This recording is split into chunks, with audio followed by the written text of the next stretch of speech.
Assalamualaikum warahmatullahi wabarakatuh. Yang terhormat Bapak Agi Ahmad Ginanjar SPD MPD selaku dosen mata kuliah Bahasa Indonesia serta rekan-rekan yang saya cintai dan saya banggakan. Pertama-tama, marilah kita panjatkan puji serta syukur kehadirat Allah Subhanahu wa Ta'ala yang dimana telah memberikan rahmat dan hidayahnya sehingga kita dapat berkumpul di dalam forum ini. Sebelum saya memulai presentasi ini, izinkan saya memperkenalkan diri terlebih dahulu. Perkenalkan, nama saya Zahra Yuli Yuliana dengan nomor NIM 2102010045, Prodi Manajemen. Di sini saya akan mempresentasikan hasil karya ilmiah saya yang berjudul Strategi-strategi Manajemen Pemasaran dalam Persaingan Bisnis.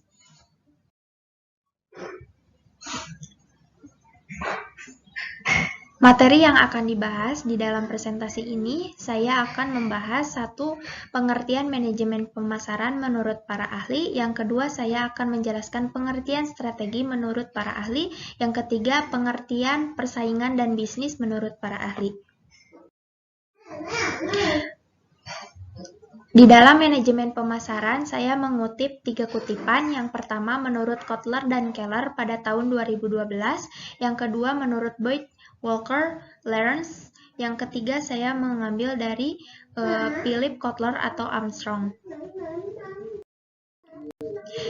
Menurut Kotler dan Keller pada tahun 2012 menyebutkan bahwa manajemen pemasaran sebagai seni dan ilmu memilih pasar sasaran dan mendapatkan, mempertahankan, dan menumbuhkan pelanggan melalui penciptaan, penyampaian, dan pengkomunikasian nilai pelanggan yang unggul.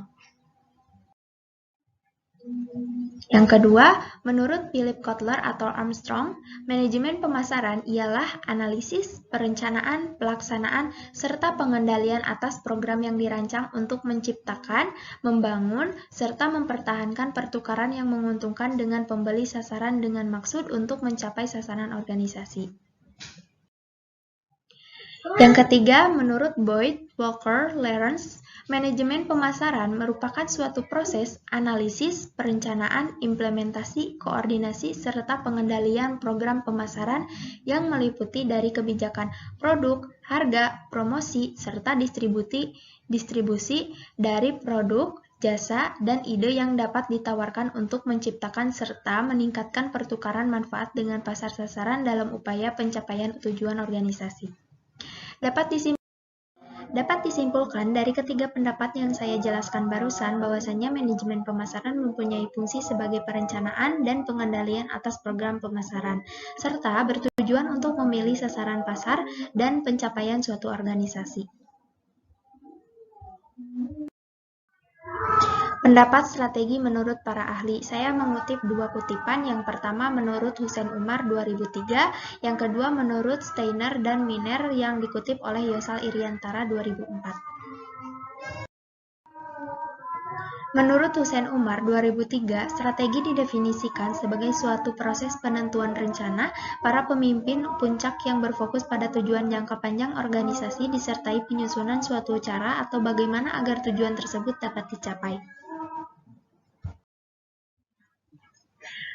Menurut Steiner dan Miner yang dikutip oleh Yosal Iriantara 2004, strategi adalah formulasi, misi, tujuan, dan objektif dasar organisasi, strategi-strategi program dan kebijakan untuk mencapainya, dan metode yang diperlukan untuk memastikan bahwa strategi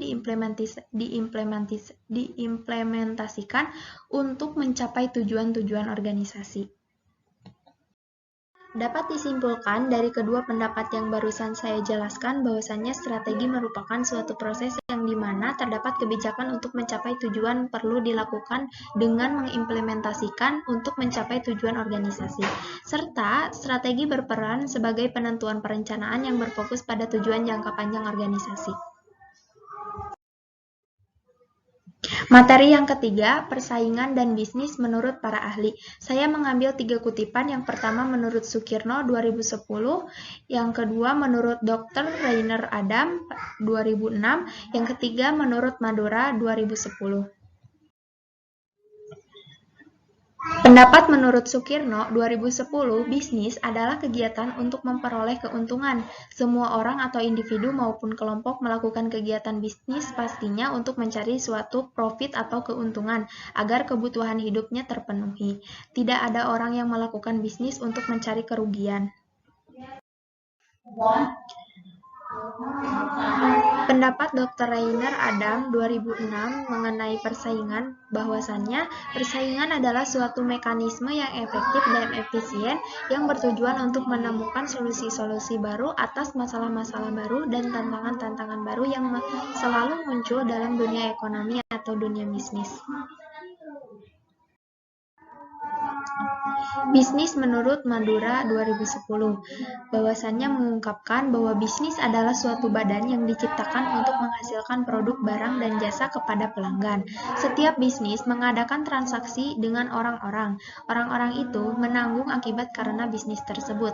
Kerja sama lintas fungsional di dalam bisnis adalah dengan menekankan kebutuhan para manajer dari area fungsional yang berbeda untuk memaksimalkan laba dalam mencapai tujuan bersama.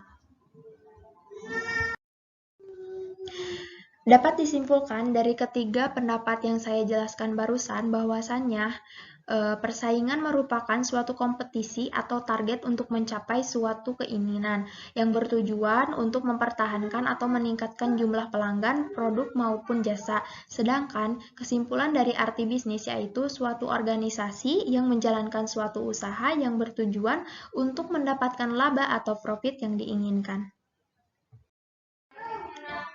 Selain dari materi-materi yang sebelumnya saya jelaskan, di sini saya akan menjelaskan faktor-faktor timbulnya persaingan bisnis, yaitu diantaranya banyaknya orang yang membuka usaha yang sama, yang kedua harganya yang lebih rendah atau lebih murah dibandingkan produk atau jasa yang kita tawarkan, yang ketiga kualitas yang lebih baik, yang keempat inovasi produk yang lebih menarik. Suatu kegiatan manajemen pemasaran ini bertujuan untuk memasarkan suatu produk maupun jasa terhadap konsumen, serta memberikan suatu informasi yang bertujuan untuk menciptakan daya tarik konsumen terhadap produk atau jasa yang kita tawarkan. Ada dua strategi-strategi kebutuhan yang dapat kita lakukan untuk menghadapi persaingan bisnis. Yang pertama, strategi-strategi kebutuhan primer, yang kedua, strategi kebutuhan selektif.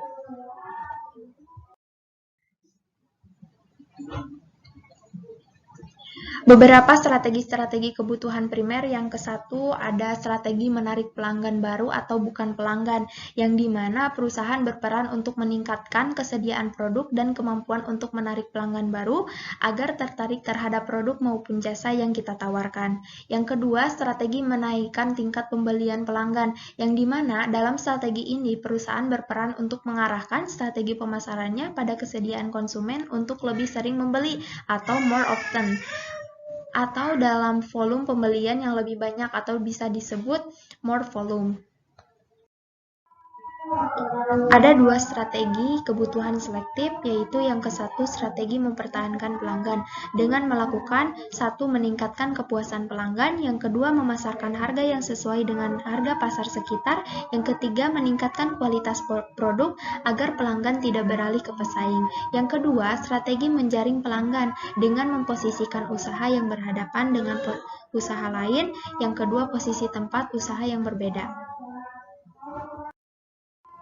Strategi-strategi yang harus dilakukan untuk menghadapi persaingan bisnis. Ada 3 strategi, yaitu 1. Memasang harga yang relatif terjangkau. Dengan kita memasang harga yang relatif terjangkau, maka konsumen akan lebih tertarik terhadap apa yang kita pasarkan. Yang kedua, meningkatkan kualitas. Dengan kita mempunyai kualitas yang lebih baik, maka konsumen akan lebih tertuju terhadap produk atau jasa yang kita tawarkan. Yang ketiga, dengan melakukan berbagai promosi. Dengan kita melakukan berbagai promosi, maka konsumen akan lebih luas mengetahui produk atau jasa yang kita pasarkan. Demikian presentasi dari saya. Mudah-mudahan materi yang saya sampaikan barusan dapat memberikan ilmu untuk kedepannya. Amin. Sebelum saya menutup presentasi ini, ada salah satu kutipan yang terkenal dari Neil Patel. Ia mengatakan bahwa kamu tidak bisa hanya menempatkan beberapa tombol beli dari situs web, lalu berharap pengunjung datang membeli. Oleh karena itu, Anda perlu melakukan banyak hal agar pengunjung datang membeli produk Anda. Maka dari itu, kita harus memasang suatu strategi-strategi yang harus dilakukan dalam melakukan suatu usaha bisnis. Terima kasih. Wassalamualaikum warahmatullahi wabarakatuh.